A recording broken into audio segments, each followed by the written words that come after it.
में संशोधन करके वह कानून बनाते हुए देवेंद्र सिंह बनाम पंजाब राज्य के केस में माननीय सुप्रीम कोर्ट के दिनांक 1 अगस्त 2024 के आए निर्णय में,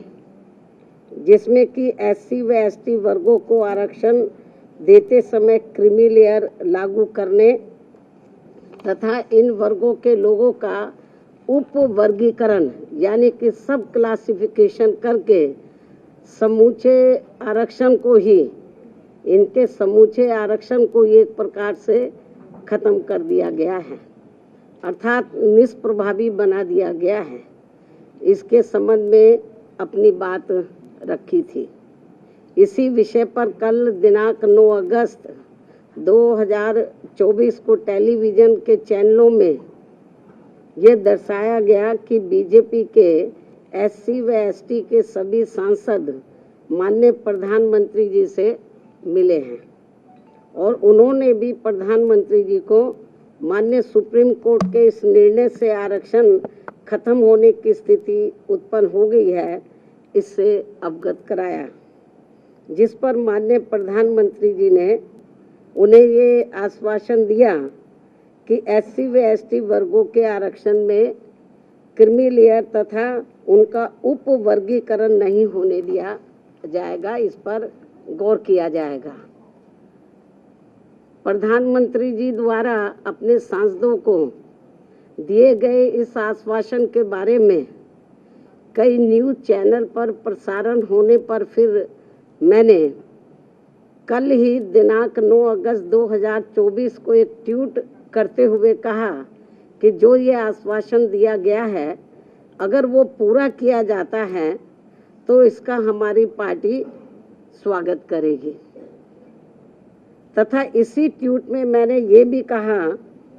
कि परंतु इस आश्वासन को तो तभी पूरा किया जा सकता है जब केंद्र सरकार वर्तमान में चल रहे संसद सत्र में ही एक संविधान संशोधन विधेयक लाकर माननीय सुप्रीम कोर्ट के इस निर्णय को निष्प्रभावी बनाते हुए ये प्रावधान लाती है कि SC एवं ST वर्गों के आरक्षण के लिए इन जातियों को कभी भी उप वर्गीकृत नहीं किया जा सकेगा तथा इन पर क्रीमी लेयर भी लागू नहीं होने दिया जाएगा। और साथ ही मैंने ये भी कहा कि आज इस मामले में विषम स्थिति उत्पन्न ही ना होती अगर केंद्र सरकार ने अपने अटॉर्नी जनरल के माध्यम से माननीय सुप्रीम कोर्ट के समक्ष SC व ST समाज के उप वर्गीकरण एवं क्रीमी लेयर के पक्ष में जोरदारी से अपने कथन न रखे होते। यदि उन्होंने ठीक ढंग से पैरवी की होती तो शायद ये ऐसी नौबत नहीं आती। और अब इसी सत्र में संविधान संशोधन न लाकर अचानक वर्तमान सत्र को ही तय की गई निश्चित तारीख के पूर्व ही कल दिनांक 9 अगस्त 2024 की शाम को अनिश्चित काल के लिए संसद वो स्थगित कर दिया गया, जिससे कि माननीय सुप्रीम कोर्ट द्वारा दिया गया ये असंवैधानिक निर्णय बना रहे। और बीजेपी की केंद्र की सरकार की मंशा, जिसकी वकालत उन्होंने सुप्रीम कोर्ट में की थी, वह बनी रहे, जिसके तहत इस देश के समूचे SC व ST वर्गों के लोगों को क्रीमी लेयर के बहाने तथा उनके बीच में उप वर्गीकरण करके उन्हें आरक्षण से ही हमेशा के लिए वंचित कर दिया जाए और इस प्रकार से फिर बिना संविधान बदले ही SC व ST वर्गों का आरक्षण हमेशा के लिए खत्म कर दिया जाए। एक और वर्तमान संसद सत्र को निश्चित तिथि से पूर्व ही समाप्त करना और दूसरी तरफ माननीय प्रधानमंत्री जी का ये हवाई आश्वासन देना कि माननीय सुप्रीम कोर्ट के इस निर्णय को नहीं लागू किया जाएगा और फिर इस मामले में कोई भी कदम ना उठाना तथा कोई भी कार्रवाई आदि न करना, ये स्पष्ट रूप से दर्शाता है कि या तो माननीय प्रधानमंत्री जी द्वारा इस तरह का कोई आश्वासन अपने SC ST वर्गों के सांसदों को दिया ही नहीं गया है, या फिर ऐसा आश्वासन केवल इन वर्गों के लोगों को भ्रमित व गुमराह करने के लिए ही दिया गया है। और इसीलिए अभी तक आधिकारिक तौर से माननीय प्रधानमंत्री जी द्वारा प्रेस के माध्यम से या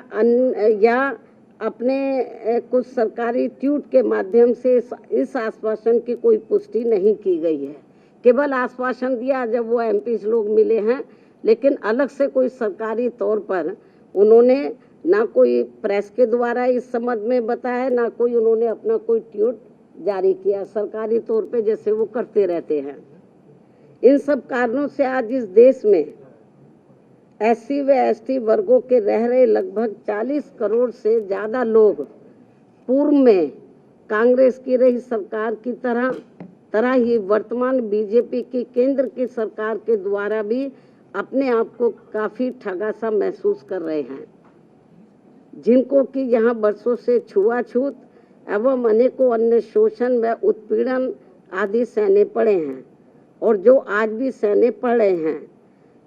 जिसकी वजह से ये लोग आज भी सामाजिक एवं आर्थिक तौर से पिछड़े हुए हैं,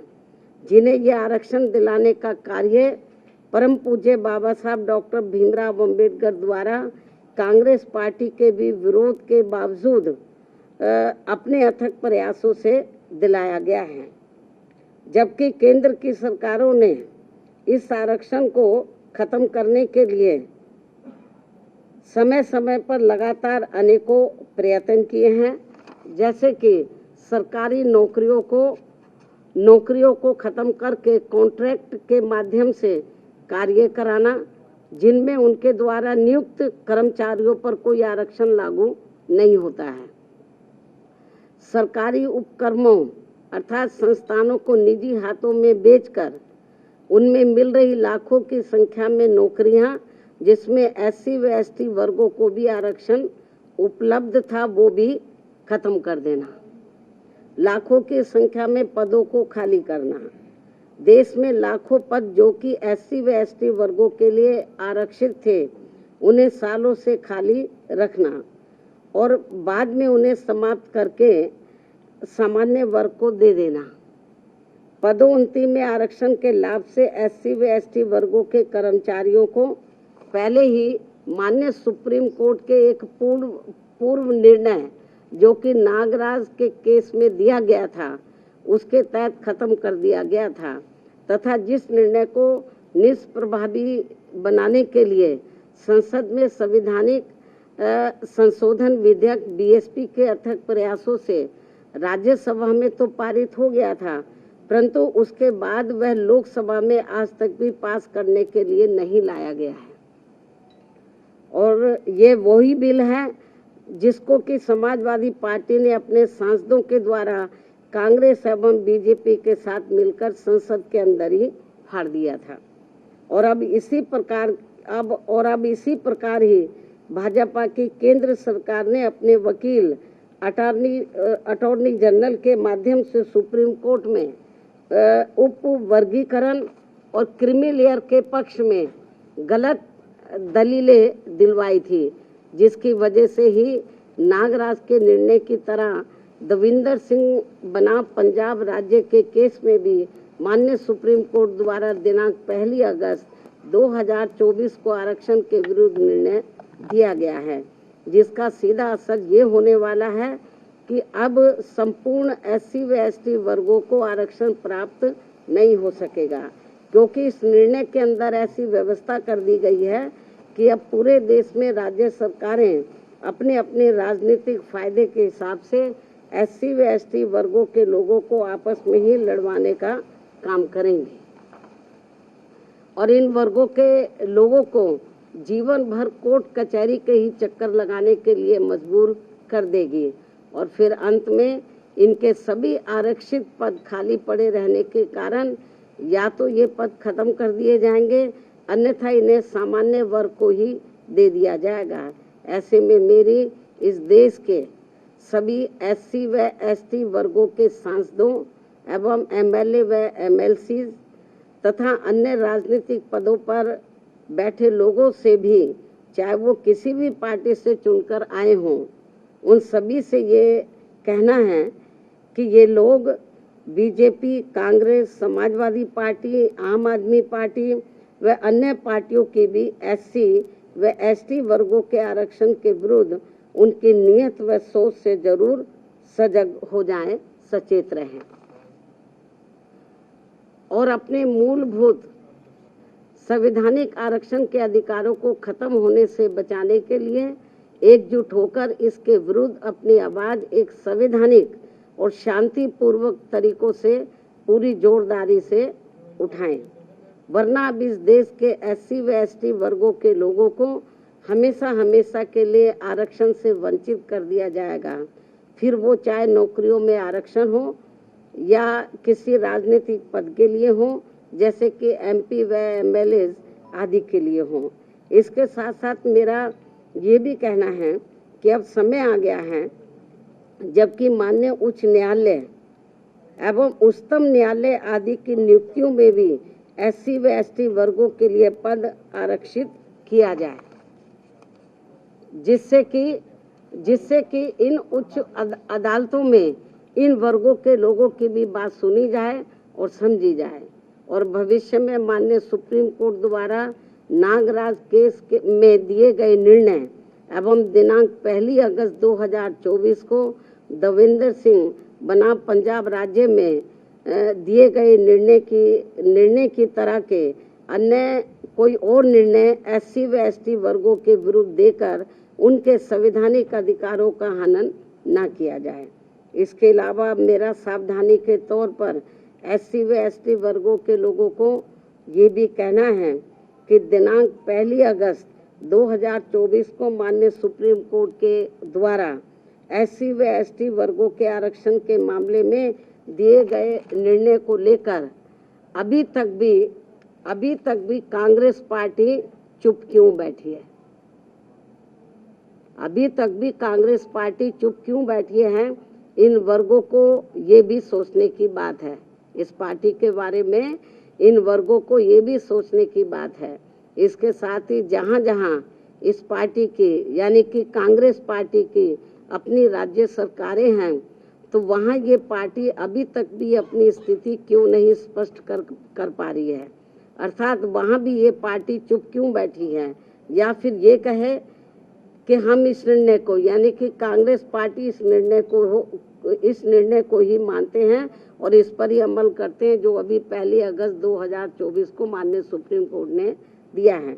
इसके साथ साथ आम आदमी पार्टी, जिनकी पंजाब व दिल्ली में भी इनकी अपनी सरकार है, ये पार्टी भी इस मामले में अपनी स्थिति स्पष्ट करें कि ये पार्टी इस निर्णय को वहां लागू करेगी या नहीं। इस प्रकार इन पार्टियों की भी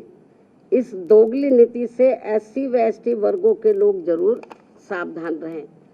जिन्होंने इस बार देश में 18वीं लोकसभा के हुए आम चुनाव में खासकर आरक्षण व संविधान को बचाने के नाम पर इन वर्गों का वोट हासिल करके अपनी अधिकांश सीटें जीत ली हैं,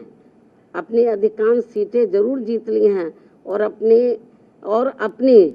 एकमात्र हितैषी पार्टी बीएसपी को नुकसान पहुंचा दिया है। और अब अंत में मेरा इन जैसी अन्य सभी पार्टियों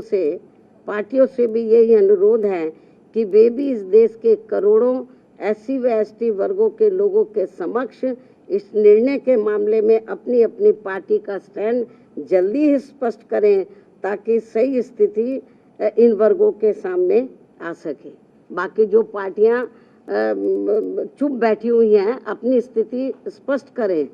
चुनाव में तो ये बड़ी बड़ी बातें कर रहे थे संविधान बचाने की, आरक्षण बचाने की। अब ये जो 1 अगस्त को जो अभी रिसेंटली अभी जो निर्णय आया है, उस निर्णय पर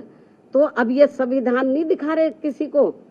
अब ये आरक्षण की बात नहीं कर रहे कांग्रेस पार्टी एंड कंपनी के लोग और भी पार्टियों के लोग।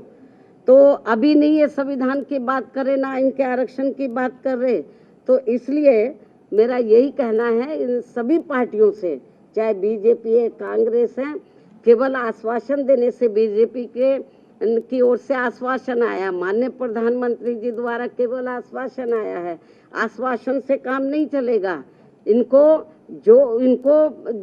लोगों को SC ST वर्गों को जो इस फैसले से, इस निर्णय से नुकसान हो रहा है, तो उस पर वो अपना सही स्टैंड ले। और ये कोई केवल आश्वासन से या गौर करने से, माननीय प्रधानमंत्री जी ने जो कहा है कि हम गौर करेंगे, आश्वासन दिया, उससे काम नहीं चलेगा। इसका बड़ा भारी नुकसान इन वर्गों के लोगों को हो रहा है। बेहतर तो यही होता कि कल जो इन्होंने 2-3 दिन पहले ही संसद के दोनों सत्र जो इन्होंने अनिश्चित काल के लिए स्थगित कर दिए हैं, बेहतर यही होता कि इसको ये अनिश्चित काल की बजाय तो ये थोड़े समय इसको ये नहीं करते, इसको कंटिन्यू रखते और 5-6 दिन के बाद पूरी तैयारी करके तो ये संशोधन विधेयक को ये पार्लियामेंट में इस मामले को लेकर पार्लियामेंट में संशोधन विधेयक ये लाते, लेकिन नहीं लाए। तो इसलिए मेरा माननीय प्रधानमंत्री जी से भी यही कहना है कि यदि आपकी इन वर्गों के मामले में नियत साफ है तो आप अपने और मामलों में तो समय से पहले हाउस बुला लेते हैं, तो आप कभी भी हाउस बुला सकते हैं, अपनी तैयारी करें। और ये जो 1 अगस्त 2024 को जो माननीय सुप्रीम कोर्ट का निर्णय आया है, तो इस निर्णय को निष्प्रभावी बनाएं, हाउस बुलाएं मतलब, और मालूम भी पड़ जाएगा कि हाउस में सभी दलों के का क्या स्टैंड है। और मुझे क्या लगता है कि ये इनको जल्दी करना चाहिए, ये ठीक नहीं है। वरना जिन राज्यों में अब जिन राज्यों में जल्दी ही विधानसभा के आम चुनाव होने वाले हैं, तो इन वर्गों के लोग ना बीजेपी को माफ करेंगे, ना कांग्रेस को, ना अन्य पार्टियों को माफ करेंगे, क्योंकि इन्होंने इस बार जो 18वीं लोकसभा के आम चुनाव हुए हैं उसमें इन वर्गों के लोगों के साथ बड़ा विश्वासघात किया, धोखा दिया है। इनको कहा कि हम संविधान बचाएंगे, आरक्षण आपका खत्म हो जाएगा। अब ये चुप क्यों हैं? अब ये लोग चुप क्यों हैं? तो लेकिन इससे साफ जाहिर है ना ये संविधान को बचाने वाले हैं ना आरक्षण को बचाने वाले हैं।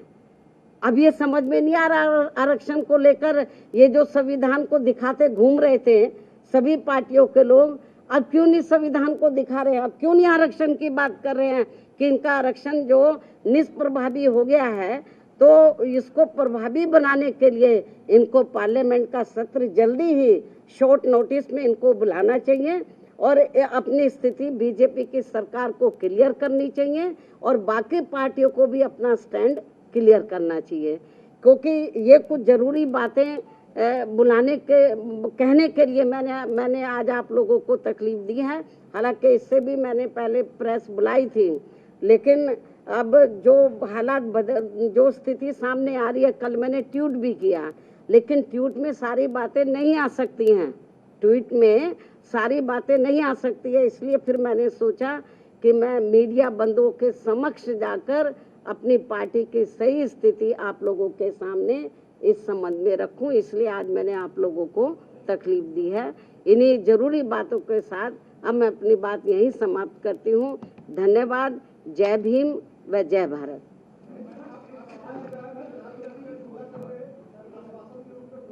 इसका जवाब मैंने दे दिया है।